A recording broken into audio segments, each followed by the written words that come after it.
If he had gotten her and decided to sell, he could have made up to $1 billion. The conditions for breeding with a human are fragile and have to be exact. It happened so very rarely that the babes ended up on the auction block rather than being raised by their mothers. Though we could breed with other supernaturals, it was rare. Hybrids were the most common product of these couplings.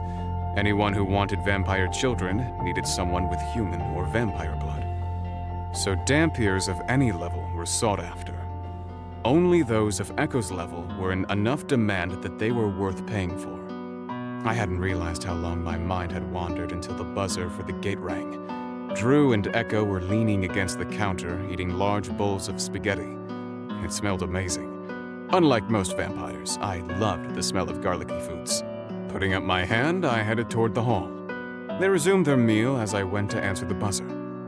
In the entry, I hit the intercom button to the gate. "Yes?" I asked. Silence sent me. The code for the day is Sherry. A female voice said. "Pull up in the front of the house and knock on the door. Someone will greet you," I told her, and opened the gate. Echo walked into the entry and smiled. I'll get it. The sun's still up. I know you hate the couches in the living room, but it's not as bad as the rest of the furniture. You should feed in there. You are excelling as a daytime servant, little one. I shall await her in there. Thank you. I bowed. Echo's smile grew brighter, and she bounced a little at the praise.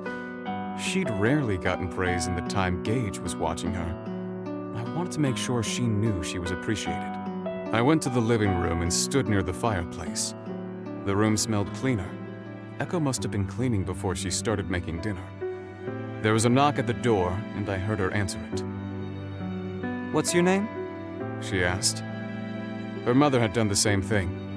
I realized the only time Echo must have seen someone answer the door was when her mother was greeting vampires. The story of needing to be invited in was true. We couldn't enter any place we were unwelcome, but we didn't go flying out if the welcome was rescinded. Instead, we were compelled to leave, often in a great deal of pain. That wouldn't work on a human. My name is Helen. I'm here to feed your master. The woman answered.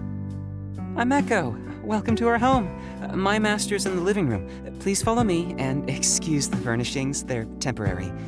She replied graciously. A few moments later, they entered the room.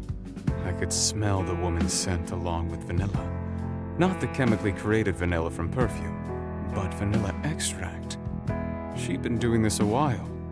We hated perfume. It ruined the flavor of the blood when we took it from the neck. Master, this is Helen. She's your donor tonight. Will you be needing me, or shall I return to the kitchen? Echo stated. I turned. Echo was slightly bowed, and the woman looked a little annoyed. Most humans took issue with human servants. She had taken on the role so perfectly. I was impressed. Return to your meal, Echo, I said. Helen, thank you for coming. No problem, sir. Helen smiled. Echo turned and left the room. I walked to Helen and took her hand, guiding her to the couch. She was 5'6", with short blonde hair that framed her face. Pixie-ish features, big blue eyes, and a trim figure. She sat, and the furniture instantly made her look less attractive. How I hated the hideous gray furnishing. I joined her and leaned in for my meal. Silence had been sending me donors free of charge as thanks for dealing with her issue and payment to reprimand some donors and buyers who had been taking advantage of her lax rules on extras. She was sending me mostly Rh negative donors, which were my favorite. I appreciated the consideration. I didn't need as much blood as a younger vampire. Being over 800 years old has a lot of perks. My meal was done relatively quickly. As I pulled back, Echo entered the room with a tray, which she sat on the plywood coffee table. On the tray was an assortment of meat, cheese, fruit, and crackers, with 3 bottles of different juices. She knelt in front of the table and smiled at Helen. Please, have something to replenish you before you leave. Echo said softly. Helen laughed. No one has ever brought me a snack after. I usually keep stuff in my car. Thanks. I remember what it was like post-feeding, and I didn't have to drive anywhere. Master, Drew would like to speak with you in your office. I'll take care of Miss Helen until she can safely leave. Echo replied.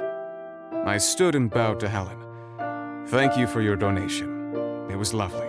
Please, have a good night. Sure thing. You can request me anytime. Have a good night. She said, but her eyes were all for the food on the tray.